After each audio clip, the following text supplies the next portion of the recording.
He didn't belong behind that diner counter. She wasn't supposed to walk in at all.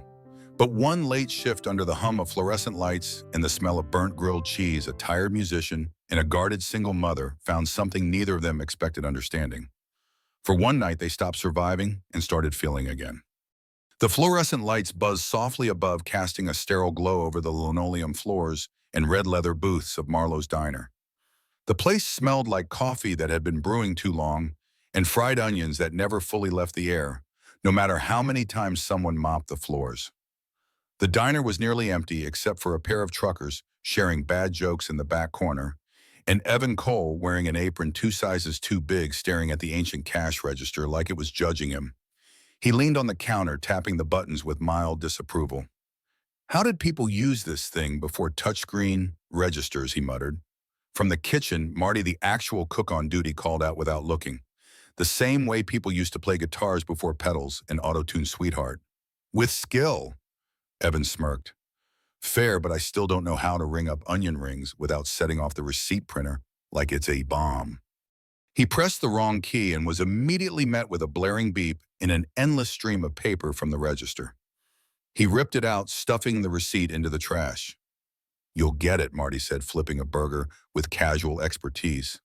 Or you'll never get asked to cover a shift again. Either way you win. That at least made Evan laugh. He wasn't supposed to be here. Not really. Not at 27, not on a Tuesday night working the graveyard shift at a diner he'd only ever visited after a failed gig. But his best friend Sam had begged him. Just one night Sam had said, you know the basics. People order food, you smile, you survive. It wasn't like Evan had anywhere else to be. His band had broken up last month. His ex-girlfriend had moved out 3 months before that, taking with her not only half his record collection, but the last shreds of the future he thought he was building. He was couch surfing now, writing music in spiral notebooks. He kept forgetting in laundromats and pretending to be fine. This shift, as ridiculous as it was, felt like the most stable thing he'd done in weeks. He was mid-thought when the bell over the diner door chimed. Evan looked up from wiping the counter and saw her. She stepped inside like someone moving through fog, slow, deliberate, and entirely uninterested in being seen. Her dark hair was pulled back in a messy bun, and she wore hospital scrubs beneath a faded army green jacket. Her eyes were sharp but tired, the kind of tired that coffee couldn't fix, and she walked like someone used to being on her feet too long. She paused at the threshold, scanning the diner. She wasn't looking for someone. She was looking for quiet. Evan straightened unconsciously. Welcome to Marlowe's, he said, infusing his voice with the easy charm he always used when he wasn't sure what else to say. She nodded, didn't smile, and made her way to the booth furthest from the jukebox.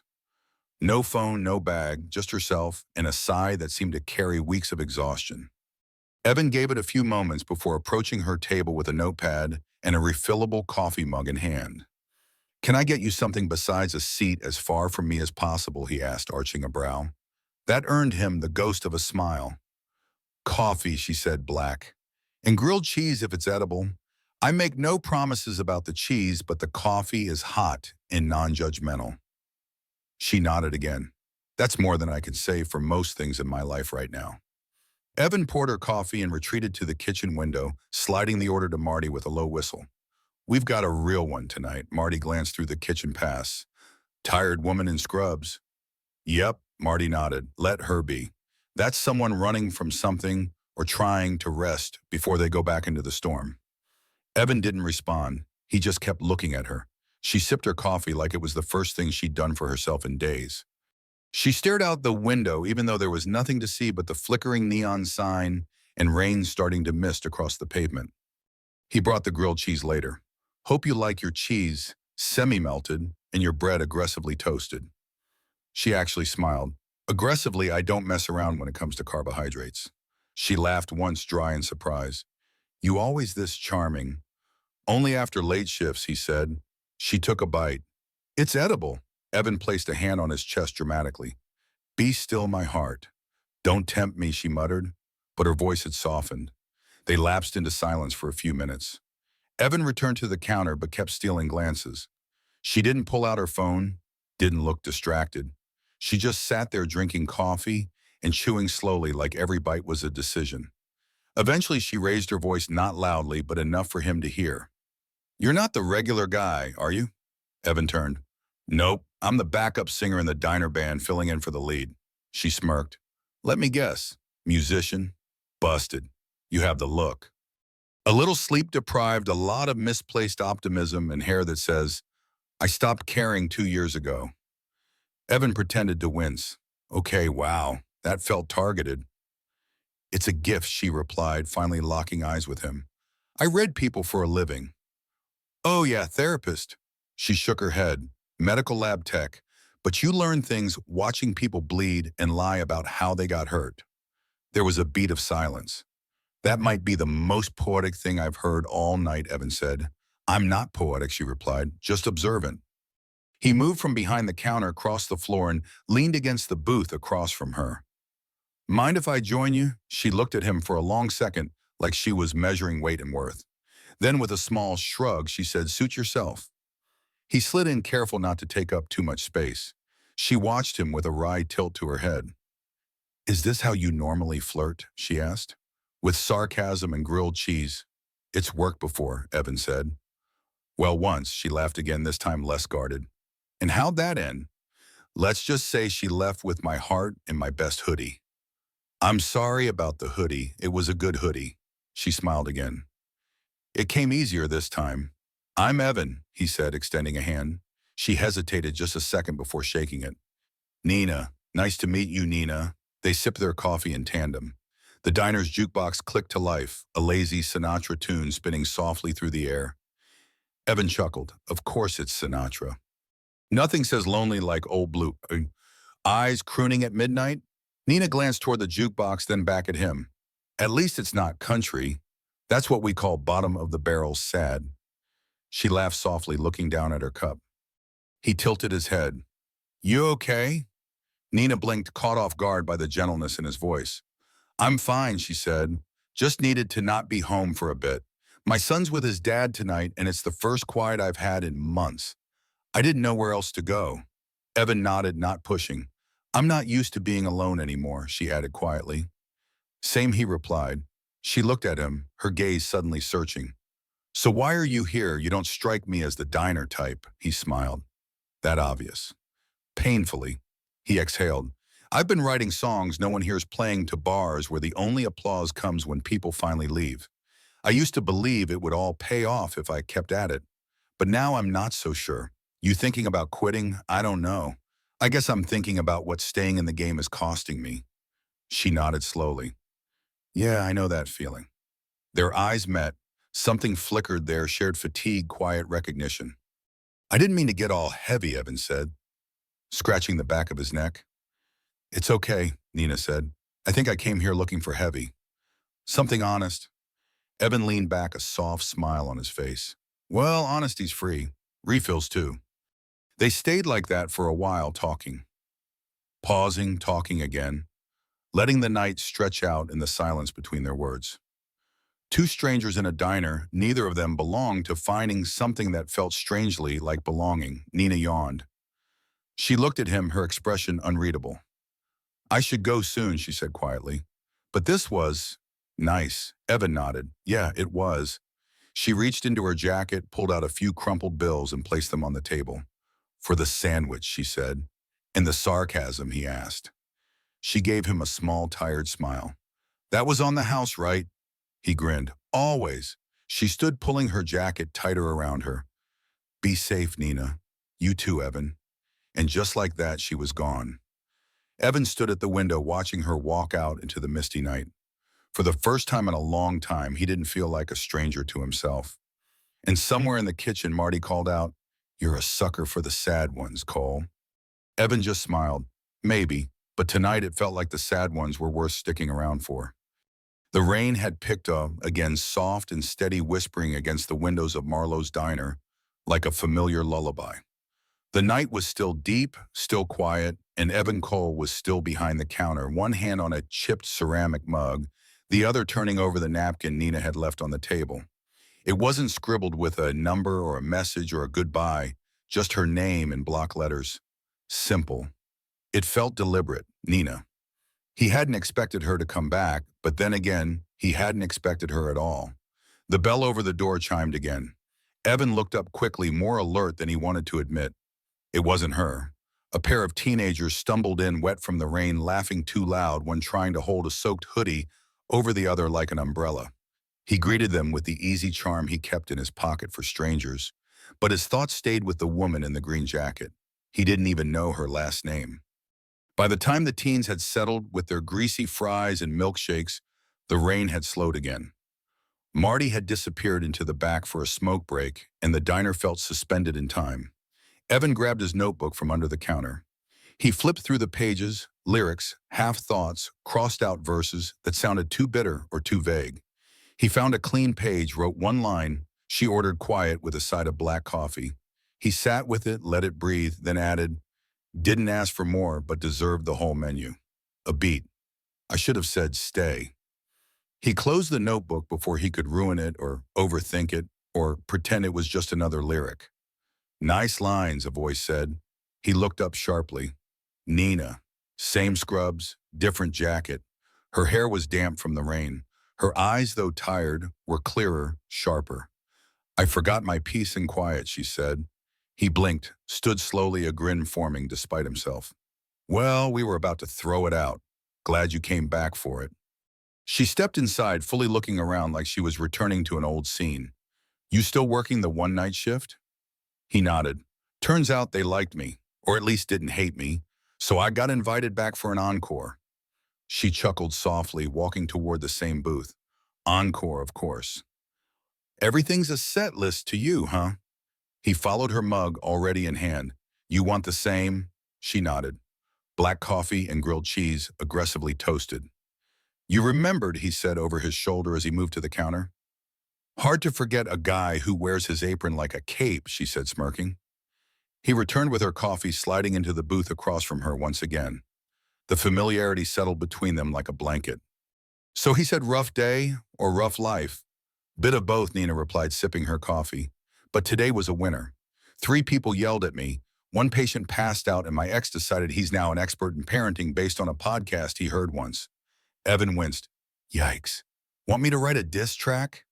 She laughed again, genuinely this time. "You know, that might be the most tempting offer I've had in months." He leaned in, playful. "Careful, I charge extra for second verses." Nina rolled her eyes but didn't look away. "And how was your night? Save any souls?" "Burn anything, only my pride," he said, holding up his bandaged thumb. "Turns out slicing lemons is an art form." She grinned. "Battle scars of the creative class." He shrugged. "That's what I tell myself to sleep at night." A comfortable pause settled between them, filled only by the soft hum of the jukebox and the occasional clink of dishes in the back. Evan studied her face, how her guard seemed a little lower tonight, how her voice held more color. "You're different tonight," he said quietly. She arched a brow. "That obvious? You feel lighter." Nina looked down into her coffee. "My son's with my sister tonight. She insisted I take a night to myself. Said I needed to remember I exist outside of carpool and cafeteria notes." "Do you?" he asked. She looked up, surprised. "Do I what remember?" She paused, thoughtful. "Some days, most days, no." Evan nodded slowly. "Well, I don't know what version of you you're supposed to be, but I like this one. The one drinking coffee with sarcasm and a killer grilled cheese order." She smiled softer now. "Thanks, I like this version of me too." He slid his notebook across the table. "Want to read something?" She hesitated. "You sure, only if you promise not to laugh in a cruel way." She opened it, flipping past scribbled lyrics and doodles. She read quietly, the lips barely moving. When she reached the last line, she looked up. "I should have said stay," she repeated. Evan watched her carefully. "Yeah." She closed the notebook slowly, almost reverently. "You write like someone trying to make peace with the past. That obvious pain leaves fingerprints," she said. "You can wipe them off, but they're still there under the surface." He exhaled deeply. "That's accurate. I used to write," Nina admitted. Evan perked up. "Really poems, short ones. When my son was born, I stopped. Didn't feel like I had room for metaphors anymore. You ever miss it? Only when I'm too tired to think straight. Like now." He slid a napkin toward her and a pen. "Write something. Anything." She looked at him, then down at the blank napkin. After a moment, she wrote, I am made of tired bones and quiet hope. Don't ask me to shine. Just don't turn off the light. Evan read it eyes wide. You're really good, she shrugged. It's easier when no one's watching. Think that's when it's truest. Their food arrived then, Marty giving them a knowing glance before disappearing again. They ate slowly, savoring every bite and every word that passed between them. They had moved from laughter to silence and back again. Nina had shared stories of bedtime battles and dance recitals, of panic attacks she never told anyone about. Evan talked about his dad's guitar, the one thing he took when he left home, and the first time he played for a crowd of four and felt like a star. And then the diner went quiet again. Nina sipped the last of her coffee. It's almost morning. Evan glanced outside. The sky was turning a soft slate blue. Time flies when you're making grilled cheese and emotional confessions. She chuckled, but her expression turned serious. Thank you. For tonight. He nodded. Any time. She stood slowly, hesitating. I should go. Life resumes in a few hours. Evan rose too. I'll walk you to your car.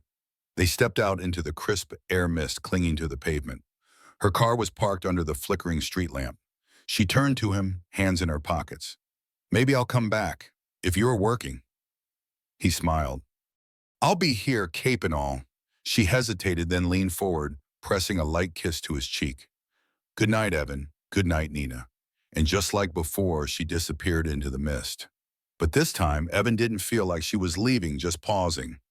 He stood under the street lamp for a long time, fingers brushing the spot where she'd kissed him. Then he pulled out his notebook and wrote, She returned for the quiet, but left me with noise I want to hear again. Evan arrived at Marlowe's guitar case in one hand, cheap gas station coffee in the other. The guitar wasn't for playing tonight, not unless the place cleared out and his nerves settled. But he felt better carrying it, like bringing a piece of himself into the fluorescent-lit quiet. Marty greeted him with a grunt from behind the grill. You bring an entertainment or more trouble, depends on the crowd.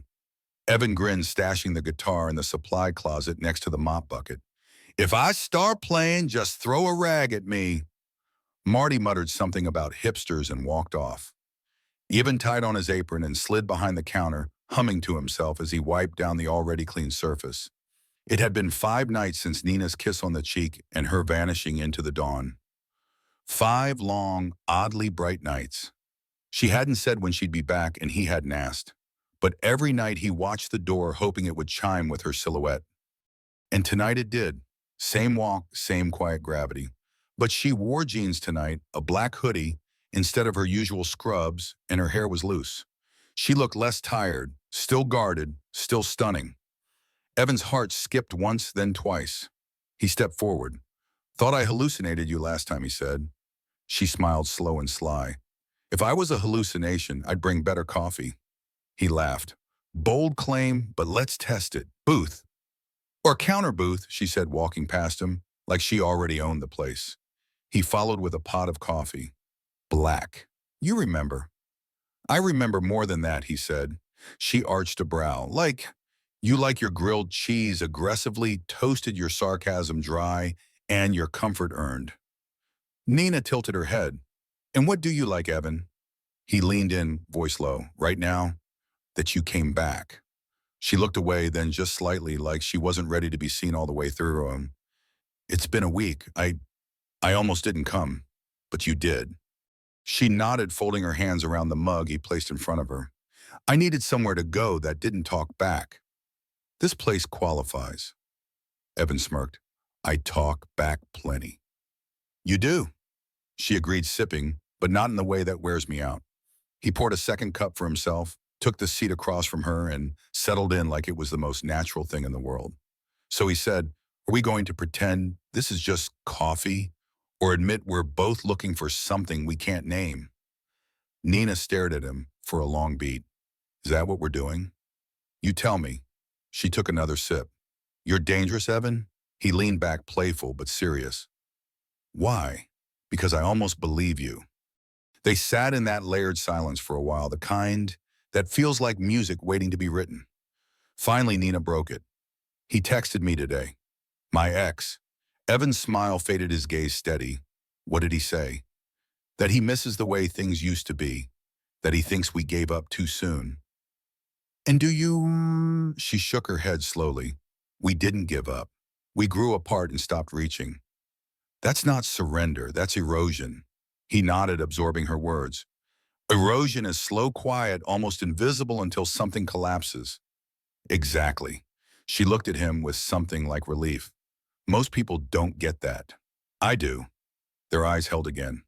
Something between them tightened, softened, turned. Nina looked down. And you, any ghosts lately? Evan exhaled.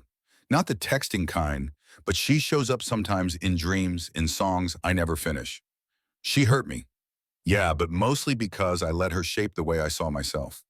When she left, I didn't know who I was without her story. Nina reached out, fingers brushing his. I get that. He flipped his hand, caught hers lightly, their palms aligning. He didn't squeeze, just held it there warm and steady. Don't want this to be a distraction, she said softly. It's not. It feels too easy. Evan smiled. Maybe we've just had enough hard. Marty walked past, eyeing them both but saying nothing. The diner hummed with distant clatter and Sinatra from the jukebox. Nina glanced toward the gator in the closet. You ever going to play something for me, maybe? Scared, terrified, he admitted. She smiled. Good. That means it matters. He stood suddenly, walked to the closet and brought the guitar out, case slung like a promise.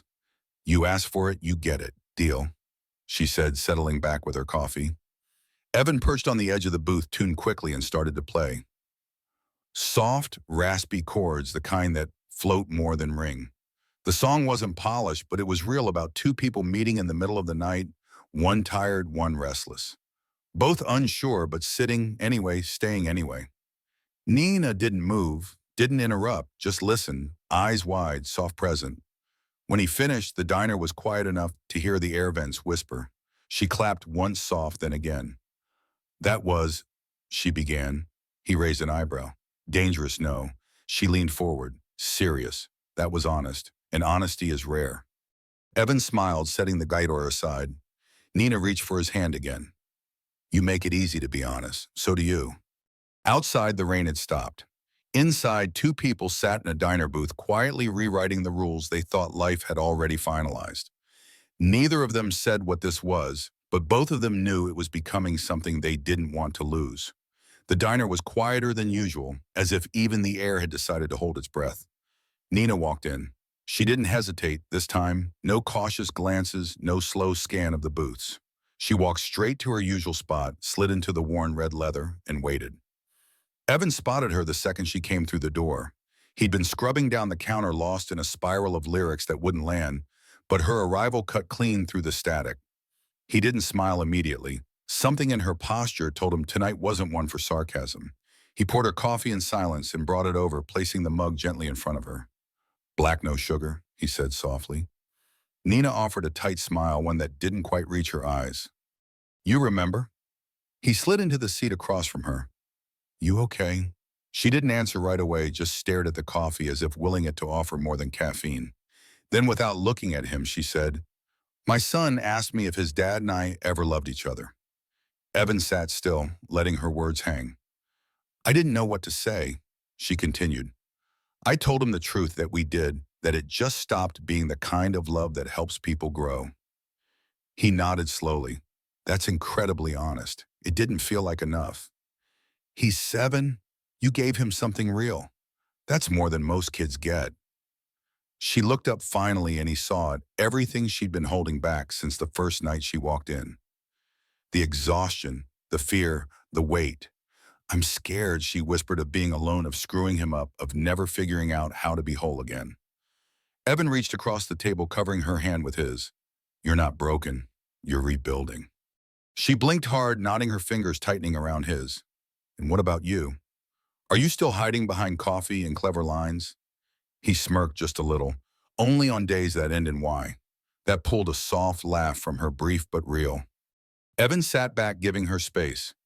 You ever let anyone just take care of you for a minute? She raised an eyebrow. Not in a long time. Then tonight let me, she hesitated. You're not obligated. I'm not doing this out of obligation. Her silence was all the permission he needed. He stood, went to the kitchen, and came back with pancakes, blueberries, just slightly overcooked, whipped cream shaped like a question mark. She stared. Is that a question or a garnish? Depends how good it tastes. She took a bite, chewed, then smirked. Still burnt, still edible, still oddly comforting. He mock bowed. My specialty. They ate in shared quiet, the kind that didn't feel awkward anymore. Nina relaxed slightly, each bite unwinding some invisible thread around her shoulders. I haven't laughed like this in weeks, she said eventually. Evan smiled. I've got more where that came from. She looked at him, gaze steady. Why do you care? He blinked. What do you mean? Why are you so invested in a woman you barely know who walks into your diner like a ghost? Evan leaned forward. Because you're not a ghost. You're the most present person I've met in a long time.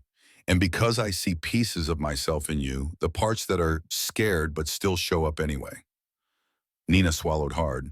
You make it hard to stay guarded. Maybe that's the point. Outside, thunder rumbled. The rain began again, harder now, splashing against the windows with insistence. Nina glanced out then back at him. I used to love the rain. Now it just reminds me of how often I feel stuck. Then let's unstuck, you, Evan said, standing. She looked up, puzzled. What? He offered a hand. Come on. She hesitated. Evan. Trust me. She took his hand. He led her to the back door, through the kitchen, out into the alley where the rain fell freely. He stepped into it without flinching. Look back. You want to feel something? Start here. She stared at him, incredulous. Then slowly she stepped into the rain.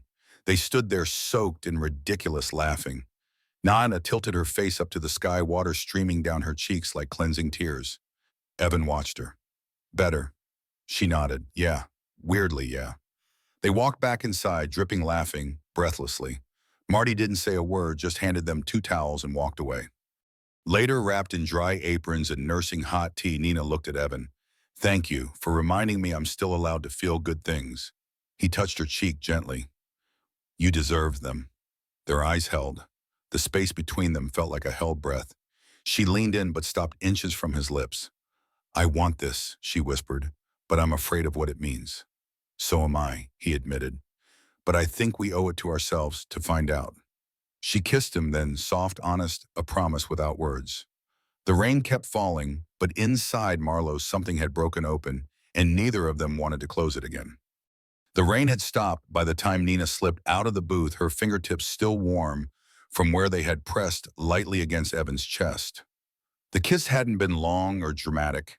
It wasn't the kind of kiss you found in movies or songs. It was quieter, slower, like 2 people taking a deep breath together after holding one in for too long. They hadn't said much after just sat for a while, sipping now cold tea, watching the diner flicker in and out of light from a faulty overhead bulb. Neither of them needed to speak. The kiss had said enough, not everything, but enough for now. Shift's over soon, Evan said, glancing at the clock behind the register. Nina followed his gaze, nodding. I should go before my son wakes up. I promised I'd make him pancakes before school. Evan gave her a tired smile. The good kind, or the kind where you pretend frozen waffles are gourmet? She grinned. The good kind from scratch. He's a connoisseur. Evan leaned against the counter. Smart kid. They stood in silence again, the kind that didn't press down but hovered like a question. She grabbed her hoodie and keys, slipping them over her shoulder. Are you coming back? He asked. Her hand paused on the door. Nina turned to him, her voice soft but firm. Do you want me to? He walked around the counter, standing in front of her now. Yeah, I do. But not just for the coffee or the rain or the pancakes. I want to keep seeing who you are when you're not exhausted and surviving. Nina's eyes shimmered, not with tears but understanding. Then let me figure out who that is and I'll show you. Evan nodded, his voice thick. I'll be here. She opened the door and stepped into the early morning mist. The sky was warming pale lavender, bleeding into soft orange. She didn't look back, but Evan didn't need her to. He knew she would return. That evening, Evan showed up early for his shift, guitar in hand. Marty was already there prepping the grill.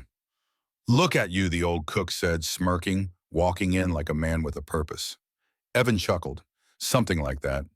He spent the first hour writing in his notebook between orders, snippets of conversation, fragments of last night. Not all of it made sense yet, but it didn't have to. He just needed to write it down before it faded into dream. The door chimed, but it wasn't Nina. It was Sam, his best friend, and the guy whose shift he'd been covering when this whole thing began. "Hey man," Sam said, waving. "Just wanted to stop by. Heard you've been killing it here." Evan laughed. "Depends who you ask. You gonna keep the gig?" Evan shrugged. "For a while, yeah. Feels like the right kind of weird." Sam's eyes shifted to the guitar in the corner. "You playing again?" Evan nodded. "Starting to." "Good. You were turning into a ghost for a while there." Evan smiled faintly. "I think I met someone who saw through that." Sam didn't press, just clapped his shoulder and ordered a milkshake before heading out. The diner emptied out. Evan wiped the counter with rhythm, humming something under his breath. A new melody, simple, clean. The bell rang again. Nina stepped inside, hair damp, hoodie zipped high, a book tucked under her arm. "You're late," Evan teased. "Had to earn my night off. Double shift." He poured her coffee without asking. "You look like you could use a song." She slid into her usual booth. "Only if you promise not to make me cry in public." He picked up the guitar, fingers settling on the strings like coming home. No promises. She listened, eyes on him unmoving. The song was rough, unfinished, but it was real, about rain, about silence, about someone who walked into a room and changed the lighting in his life. When he finished, Nina clapped quietly, her smile soft and slow, still terrifyingly honest. Evan grinned. "I had good inspiration." She held up the book. "I brought something too." He sat across from her as she opened it. Inside were pages of short poems, some typed, some handwritten. "You wrote these?" he asked, flipping through. She nodded. "You used to write every night. Stopped for years. Started again after you handed me that napkin." Evan stared at her, moved. "You're incredible." "I'm trying," she said, "to be full again, not just functional." They sat for hours, reading, playing, sipping coffee, and letting the night stretch as long as it could. When dawn crept back across the sky, Evan turned to her. "What now?" he asked. Nina smiled. "Now, we keep coming back, not just here, but to each other. When it's hard, when it's easy, when we're tired, when we're brave." Evan reached for her hand and she let him hold it. Marty flipped the sign on the door to close, but neither of them moved. The story of Evan and Nina at Marlowe's Diner teaches us that life's most meaningful connections often bloom in the quiet, unassuming moments when we least expect them. Evan, a struggling musician, and Nina, a weary single mother, were both adrift in their own worlds of exhaustion and doubt. Yet under the diner's fluorescent glow, they found solace in shared honesty and vulnerability. Their late-night conversations, filled with sarcasm, coffee, and raw confessions, remind us that healing begins when we dare to be seen, flaws, fears, and all. Nina's courage to step out of her guarded routine and Evan's willingness to listen without judgment show that love and understanding don't demand perfection. They thrive in authenticity. This story urges us to embrace the unexpected encounters that challenge our walls, to find beauty in the ordinary, and to keep showing up even when life feels heavy. It's a reminder that sometimes a stranger's kindness can spark the light we need to rediscover ourselves. Have you ever had a chance meeting that changed your perspective or lifted your spirit? Share your story in the comments. We'd love to hear about the moments that mattered to you. If this tale of connection and courage resonated, please subscribe to our channel for more heartfelt stories. Hit the like button, share with someone who needs a reminder of life's quiet magic, and ring the bell to stay updated. Your support keeps these stories alive, so join us in celebrating the power of human connection.